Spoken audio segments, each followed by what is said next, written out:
Hello, everyone. My name is Kourtney Williams, and I'm currently sitting here with Mayor LaToya Cantrell, and this is going to be a special report with City News. Mayor Cantrell, Super Bowl 59 just wrapped up. Big success for our city. The culture was on full display. Tell me, what were your key takeaways from this event?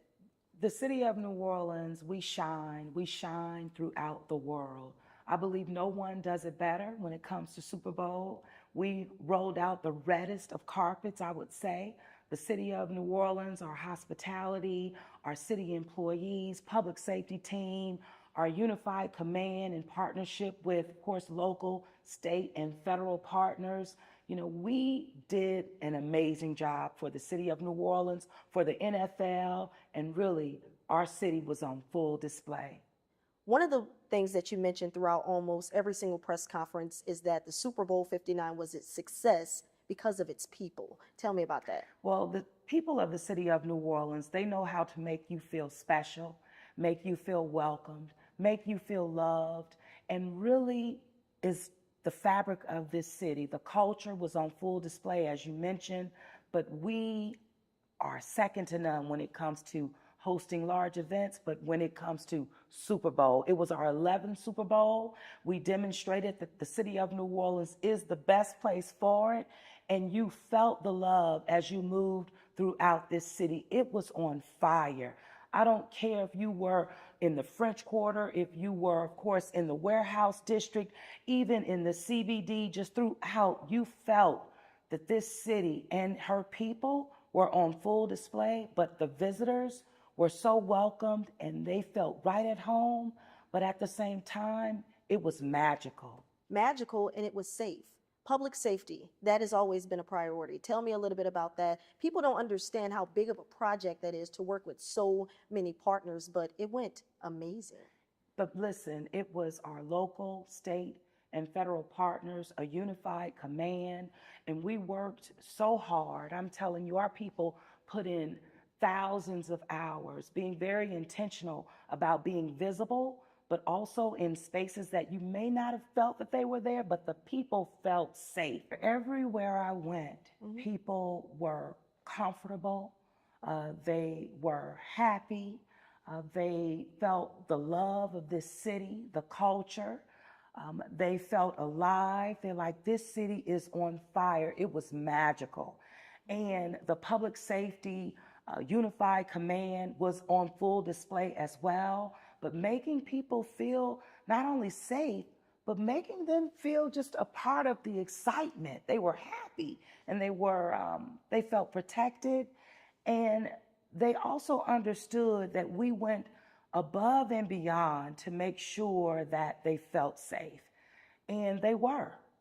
And no one did it better. No one has done it better than the city of New Orleans. No one can do it better or do it like our city. Tell me a little bit about, what you do for the kids of this city and obviously what you want to see for them in the future. Sure. Well, my record on children and education in the city of New Orleans is really unmatched.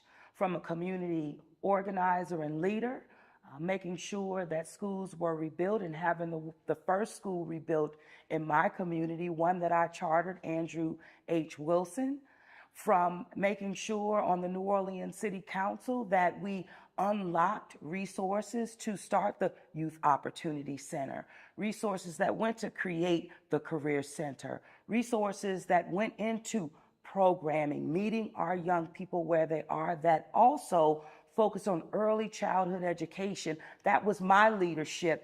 And as mayor, doubling down on that investment in early childhood education, making sure, again, that we have been able to meet our young people where they are with programs that have been in place and that are in place that we have never seen before in the city of New Orleans. I'm in schools once or twice a week. I've been in schools consistently. I work with all of our school leaders. I work with all of our school partners. And so my record on supporting education at every level, again, is unmatched.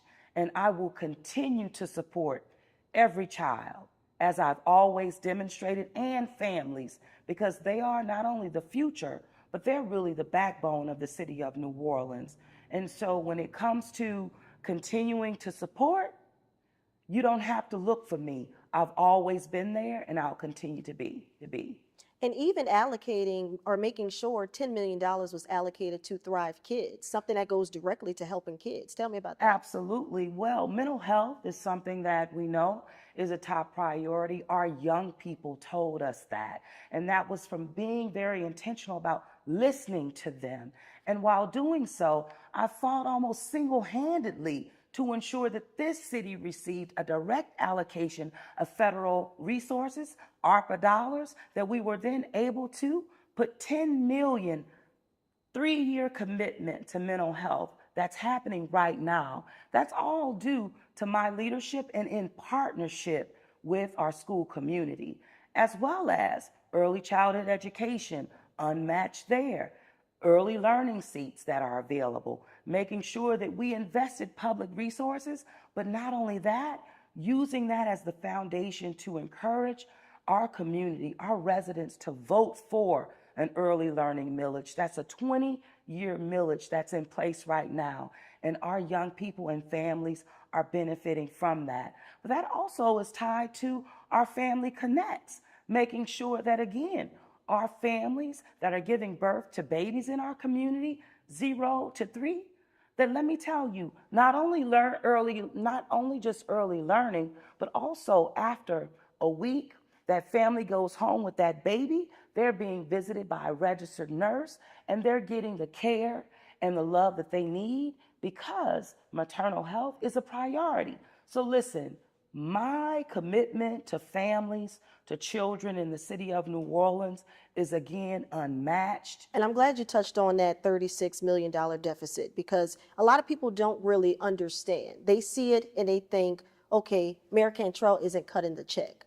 Tell me, what do you think about that? Well, what I think about it is, one, it's not true. There are services rendered by the city of New Orleans to receive tax dollars as a pass-through to therefore disperse to the Orleans Parish School Board.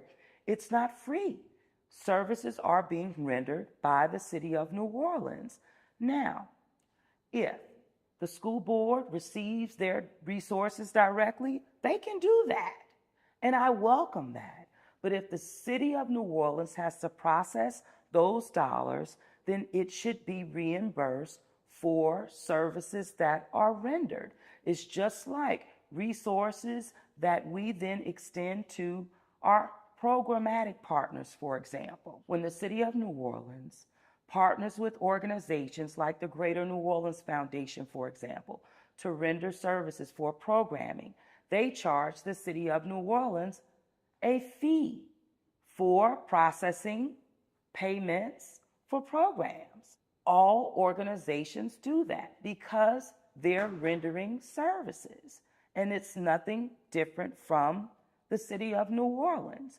What I'm saying is I have to make sure that all bills are paid in the city of New Orleans. And I have to make sure that we have the cash flow in place to do that.